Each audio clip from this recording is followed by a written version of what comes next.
malaki paglabag nila. Oo. Dating Pangulo kayo, nasa krami po ba ngayon si dating Pangulo? Yun ang sabi sa akin ni General Malbil. Saan si General Malvin po ang kumuha? Siya ang kausap ko kanina nung pagdating ko dito. He was arrested by the PNP. Siya pa nga nagpakilala sa akin kay Ambassador Lacalinaw, yung may hawak ng alleged warrant. Pero tinignan ko, wala namang warrant of arrest doon eh. Pero may Oo. ano yung na document? Ha? Ano yung sinar? Document lang. Oo. Nakalagay lang ng document na there is an order regarding President Duterte, pero there is no warrant of arrest. Ano yung nakalagay, sir? Ha? Document, ano yung nakalagay? Basta ko lang, it's just plain document na nakalagay ang pangalan ni former President Duterte at sinasabi... Alam niyo po itong mga lawyer ng mga DDS? Mga lawyer ng mga DDS, sinungaling po yung mga yan. Bakit? Eh sila po mismo yung gumagawa ng fake news. Diba? Eh yung mga lawyer ng DDS na yan, ewan ko lang kung bakit nagtitiwala yung mga tatanga-tangang Pilipino dyan, yung mga DDS. Diba? O sabi nga kagabi ni Harry Roque, walang warrant of arrest. Galing sa ICC. Oh, walang warrant of arrest galing sa ICC. Itong si Digong. Pero ano ito? Papakita ko sa mga bagong pasok. Ano ito? Oh, ano to? You are placing under arrest as deputized to me by the PCTC. Ma'am, sorry, by ma'am, sorry. virtue of the warrant of arrest issued by the ICC for crimes against humanity. Sir, you have the right to remain silent. You have the right for counsel of your choice. Anything you say will be used for and against you in the court. Hindi ka naman po babasahan ng ano mo eh, karapatan mo eh. 'Di ba? Hindi ka babasahan ng karapatan mo kung walang arrest warrant laban sa iyo. 'Di ba? At alam ni Sir Nicolas Torian, siya yung ano eh, siya yung nandyan eh, siya yung nanguna eh. Hindi ka po babasahan ng karapatan mo kung wala silang daladalang arrest warrant laban sa iyo. At illegal 'yun kung wala. 'Di ba? Oh. Eh ano to? Ano to video na to? May karapatan ka daw manahimik. Okay. Oy, salamat Kapisword ah. Salamat sa pagulay ah. Oh, ano to? Kaya nga sabi ko sa inyo, pag mga lawyer ng mga DDS, yung tama gagawin nilang mali eh. Eto bigyan ko kayo ng idea. Pag ang kliyente mo yung may mali, palpak. Okay? Ang kliyente mo yung may palpak, maraming pagkakamali, ikaw na lawyer ang gagawin mo, yung mali ni Digong gagawin mong tama, babaliktarin mo. 'Di ba? Ganun yung trabaho nila eh. Oo. Parang laro lang yan. Diba? O, tuloy tayo dito sa video na to. Binigyan natin ng reaksyon. Ito. Saan na ba yun? Yan. Doon, age niya, anong residence niya. So tinanong ko siya, nasa ng warrant of arrest. Sabi niya, nandun. Oh, pero hindi pa naman pinapakita.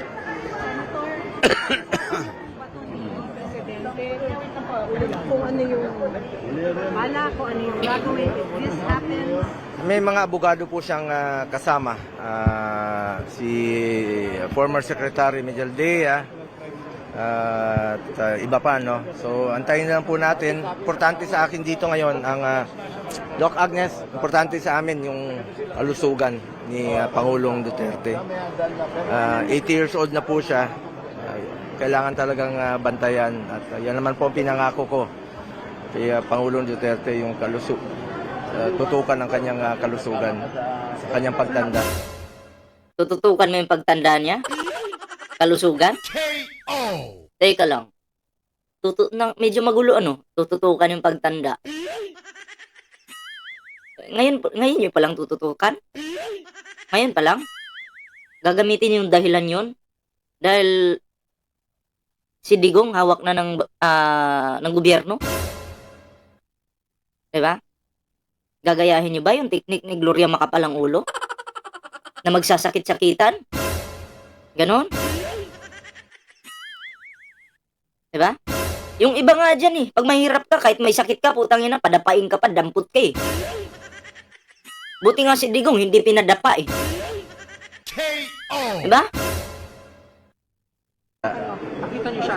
Hindi ko po nakita. Nakita ko lang sa video kanina. Alam niyo po kung saan dinala? Hindi pa namin alam. Yun po ang aalamin pa namin ngayon at hahanapin namin. And of course, sumusunod naman sa batas si Pangulong Duterte. He is... Sumusunod daw sa batas si Digong. Sabi ng fake news na si Bongo. Sabi niya, sumusunod daw sa batas Pero nung panahon, okay? Nung panahon ni Digong, sumusunod ba siya sa batas?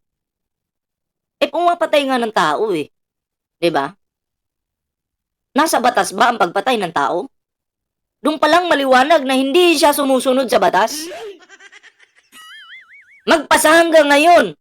Sabi ni Digong, papatayin yung mga senador para makapasok yung mga pinakilala niyang, diba? PDP walang laban.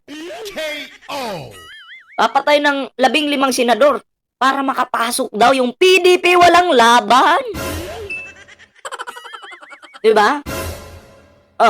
Paano na yun? Wala nga laban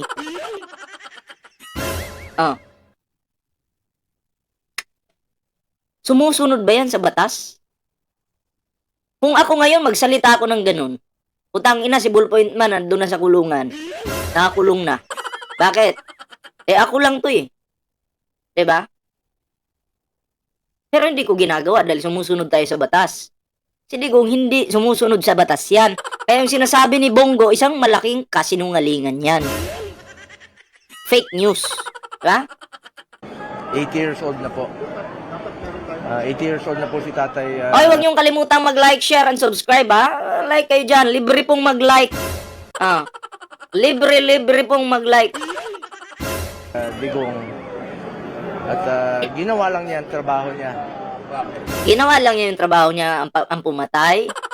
Okay, ang magpagawa ng tulay na umuuga-uga. Ginawa lang niya. Para sa bulsa. Sorry. Sabi kasi nila di ba? Para sa bayan daw, sabi nila.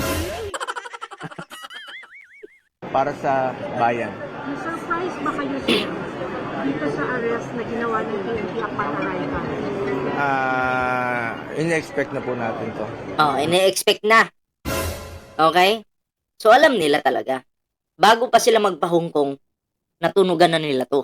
Kasi sabi nga ni Bongo, ine-expect na nila di ba? Marami na po kaming naririnig ng mga nakaraang araw. Sabay po ba kayong dumating? Hindi po. Hindi nga ako pinapasok dito Actually, pinagbawalan kami, doktor, kasama ko yung ambulansya. Dahil importante nga sa akin yung kalusugan niya. Unahin muna natin ang kalusugan before anything else. Binawi yung pass namin. Asa na kayo mga DDS? Harang na! Sabi niyo, haharang kayo. Pagsasapukin ko kayo Sabi pa nila, bago niyo mahawakan yung tatay namin, kami muna. Bobo.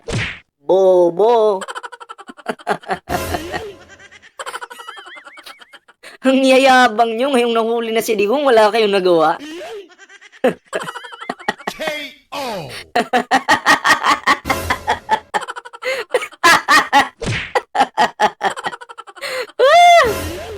Grabe! Ano ba naman yan? Ay, maraming salamat po kay Mama Didet Reyes. Salamat po sa iyong dyan, sa iyong pakulay sa ating live. Kinulayan mo yung ating live ngayon. Maraming salamat po. More power and God bless you, Apo PBBM. And ayan shoutout po sa iyo, Ma'am Didet Reyes. At maraming salamat. Okay, tuloy natin. Hindi kami pinapasok. Hanggang VIP sir? Hindi kami pinapasok. Hindi kami, doktor. Teka. Hindi ka naman siguro lawyer ni Digong. Hindi ka papapasukin. Siyempre, kung sino lang yung lawyer siguro ni Digong, yun lang yung pwedeng pumasok. Oo, kaibigan ka niya. Pero may batas kasi. Di ba? Kailangan kang sumunod. Ganun talaga yan. Ngayon, dala namin yung ambulansya. Anyway, sa mga kababayan, Eh, dadahilan na naman yung mga sakit-sakit na yan. Yung ambulansya. Huwag kayong mag-alala kasi yung ICC kasi, ano yan eh, kumpleto yan eh. May mga doktor yan. Diba? Kumpleto ng mga doktor yan, mga gamot.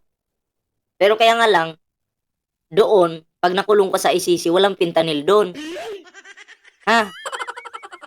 Walang fentanyl ang ICC, tandaan nyo yan. Yung gamot lang na legal, yun yung i-apply sa katawan mo. Pero yung fentanyl, wala po. Di ba? Wala po yan. Kaya, baka ine-expect mo, Digong, na meron dun, ha? Ma'am, shoutout po, ha? Wala po. Tagaan nyo sa bato yan. Kay bato. kung ang hinahon muna kayo, antayin muna natin, alamin muna natin yung katotohanan. Yun lang po ang pakiusap ko sa inyong lahat. Siguraduhin muna natin. Sabi ni, Buddha, save Tatay Digong. Sabi ni Eric. Wait lang, ha? Ipipin ko to, ha? Buddha, save Tatay Digong. Papaano siya isi-save ng Buddha? Eh ako nga mismo, binasag ko yung Buddha. Yung Buddha pa nga yung kailangan yung i-rescue eh. Tapos ngayon yung Buddha na nakaganon lang, isi-save si Digong. Na gumaganong-ganon lang. Mga kuto kayong bobobo nyo. Pati yung Buddha, dinamay nyo. Diba? Ayun mo ba kay Kibuloy? Siya yung champion ng mundong ito ah. Bakit napunta na kayo sa Buddha? Sabi nga ni Kibuloy, I am now the champion of the world. Ting ting ting ting ting ting ting. Boxer pala si Kibuloy. Baksidor pala si. Sus. Unsa naman ka Kibuloy? Ikaw boksidor man day ka. Dapat.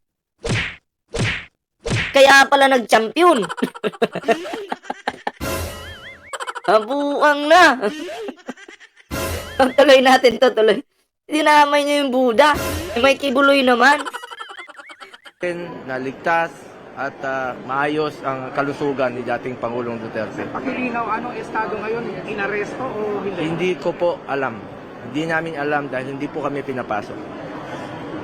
Kaso, upon arrival pa, Sen? Upon arrival po. Hindi ko kami magkasama. Nagbalikan lang po ako nung overnight lang po ako. But he was taken at custody, sir? Nasa custody siya ngayon ng PNP. Sa ano to? Sa airport to, sa airport. Nasa PNP na rin po. Pupuntahan na namin po. Hanapin namin Tatay Digong.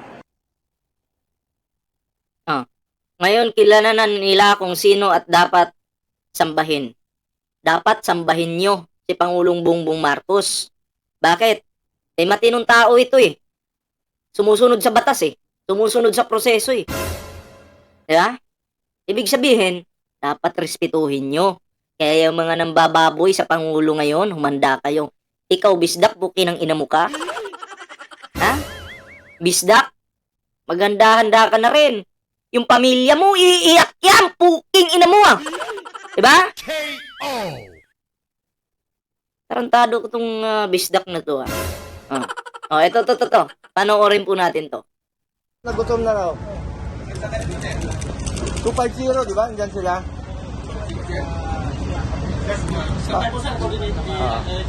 Kanina pa, gutom na gutom. Tawag ng tawag.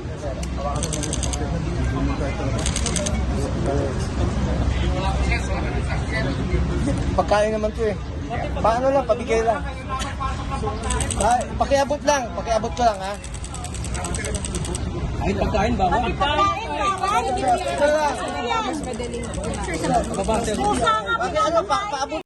Ayan ah. Ano bang trabaho nito si Bungo? Nag-deliver ng pizza? Daniel Calderon, shoutout po ah. Ano ba? Ano bang ginagawa ni Bungo dito? Ito ba yung bagong trabaho niya?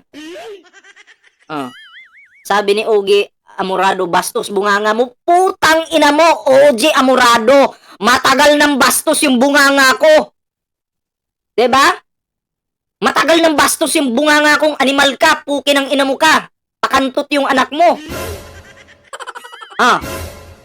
OJ Amorado, simula sa tatay mong patay na, nanay mong patay na, anak mong putang ina ng anak mo, at putang ina mo, putang ina ng asawa mo, putang ina ninyo lahat. Matagal ng bastos yung bunganga ko. Ako bastos yung bunganga, tapos si Digong anghel. May 5 akong sungay. 2 dito, 1 dito, 2 dito. 5 yung sungay ko. Ha? Nasasaktan ka, puki ng ina mo ka? Tuloy natin to. Panoorin natin yung trabaho ni Bongo. Baka ito yung bago niyang trabaho. Sino nagrepresented, sir?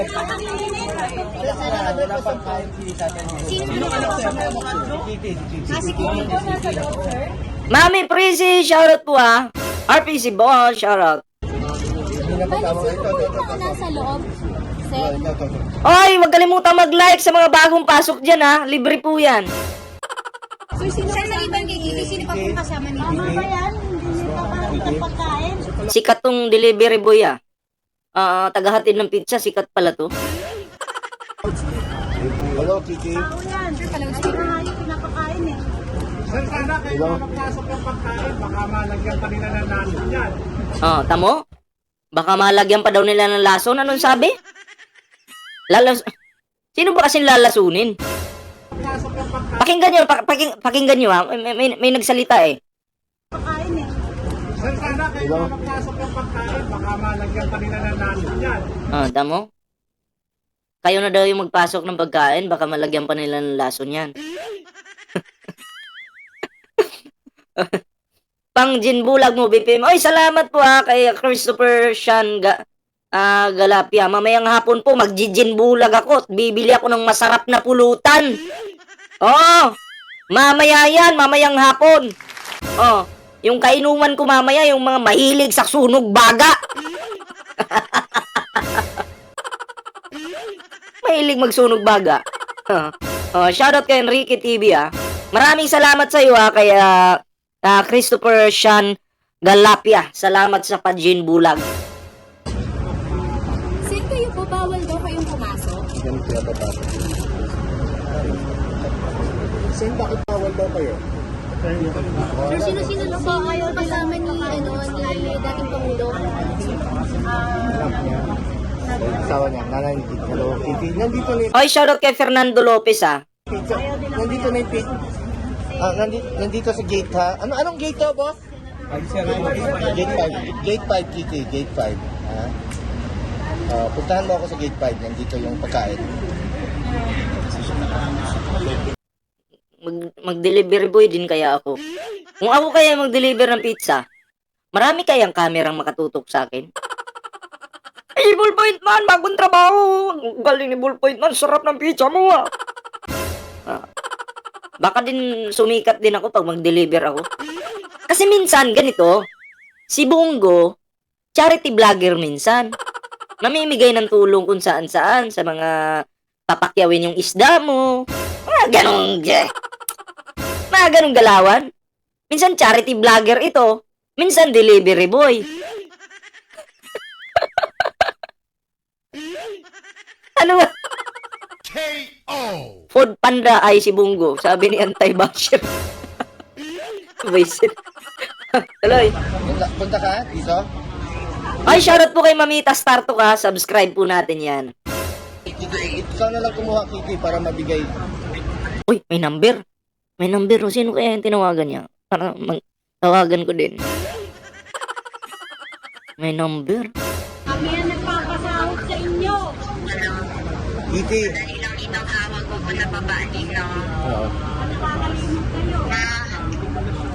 Hello, Kiki. Dito.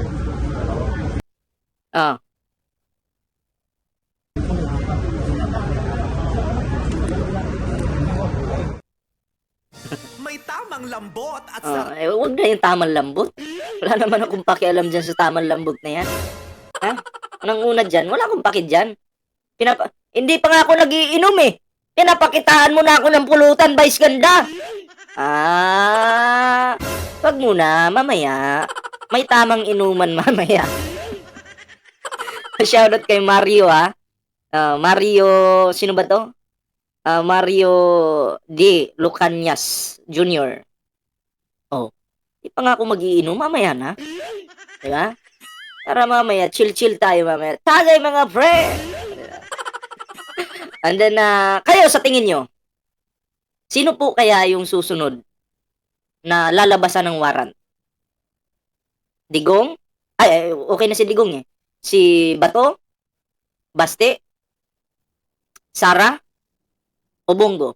Kasi si si Bongo, kasama po yan ni Digong sa war on drugs nila. Diba? Ganon din si Bato. And then kung si Baste, tatanungin nyo, naalala nyo noon sa Davao, nagsalita si Baste ng mag-ano-ano ng droga dito, papatayin niya. And then kinabukasan, may namatay. 7 yata yung namatay, 4. Correct nga ako dyan sa comment. Diba? May namatay. And then, bumulaga nga yung mga bangkay. And then, in-interview na naman si Baste. Sabi ni Baste, wala naman kasi akong inutos na ganyan. So, diba? Kaso, nalabas nyo na yung mga pinagsasalita nyo eh. Nagsalita na kayo sa media eh. Napapatay nyo yung mga adik eh. 7. Okay, yun. And then si Sara Duterte naman ay Queen of Tukhang. Noong siya ay mayor sa Davao. Diba? Ayon po yan kay Las Cañas. Sasama daw si Padilla. Si Padilla po, bobo lang talaga yan. Pero hindi naman yata kasali yan sa Tukhang eh. Iba yung issue ni Padilla, kabubuhan lang niya. Bobong senador yan. Okay?